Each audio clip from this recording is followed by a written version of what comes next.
Hi, welcome back to my channel. If you're new here, welcome for the first time. This is where I like to share stories about moments of sanctuary, where I have experienced the sacred encountering the ordinary and just like to call it out. So if you would like to receive notices about that, please hit the red subscribe button in the description and comment where you're from so that I can welcome you or see that you are on this journey with me. Particularly, feel free to share your own stories. So today I want to say happy Easter weekend. First off, it's a wonderful weekend to share such a story because we have the ultimate story going on in celebration this weekend. So I want to share the last story from the first trip to Brazil. This was where all of the stuff that we sent that we thought we were going to have with all of our best plans was not there and was not available. And it was very humbling to go before this awesome congregation in church who became servants to us, to allow us to drive around, to re-get what we needed, to form our plan B. And we first and foremost painted beautiful murals in the classrooms. We worked really hard laying a sidewalk in front of the church, but probably the most important thing was to work alongside the people to provide a Vacation Bible School children's program to the children. And the community would go out in their vehicles and pick up children and bring them to the church. And then we would help kind of share the stories and the crafts and the games and all these kind of adventures for them. So the first day went really, really well. We had, one or two children each that would particularly sit with us or hold our hand. And we had some language barrier because most of us did not speak Portuguese. In fact, only one of us did.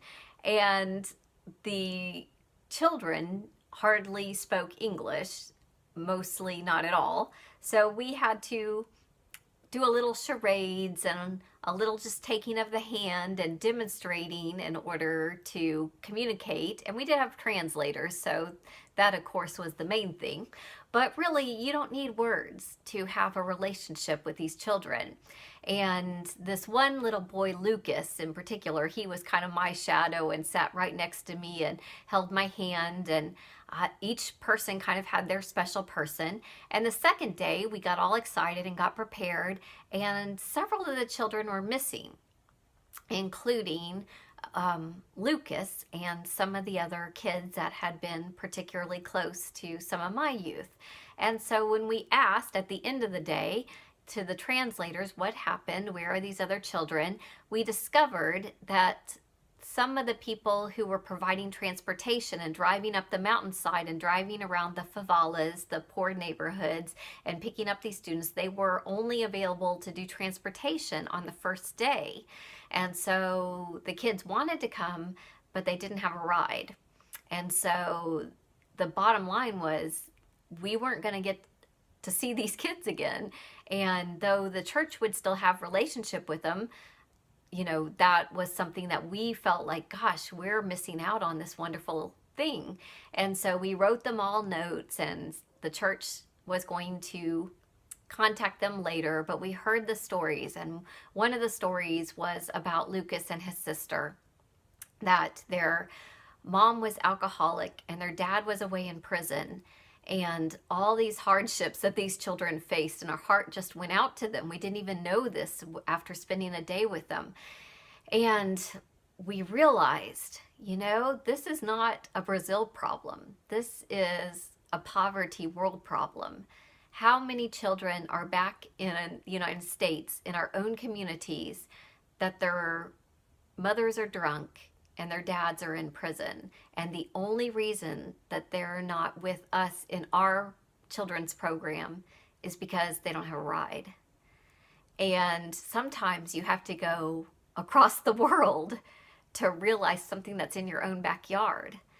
And so we were all very convicted and decided that we were going to be very proactive, that the next summer we were going to target and find kids in our community that were at risk, and we were going to offer them a meal and a ride to come to our special summer program at our church facility, so that that was not the reason why they were not there. And sure enough, upon our return that next summer, we did. And we will have anywhere from 15 to 50 kids that have been in the community at risk that now have a meal, a hot breakfast, or some kind of snack at least, and a ride, and they get home with a sack lunch for not only them, but every member in their family. And this was an opportunity that maybe was the only way that they would have to be connected to a faith community. And so, again, this enriched moment of sacredness, of recognizing human suffering and need right in our backyard, although we went across the world to have that pointed out by our brothers and sisters in Brazil, for which we will always be most appreciative. So may you on this day remember that you have been fearfully and wonderfully made, that you have these moments in your own backyard that you can recognize and be part of and be blessed by. So have a very happy Easter and a wonderful day. Thank you.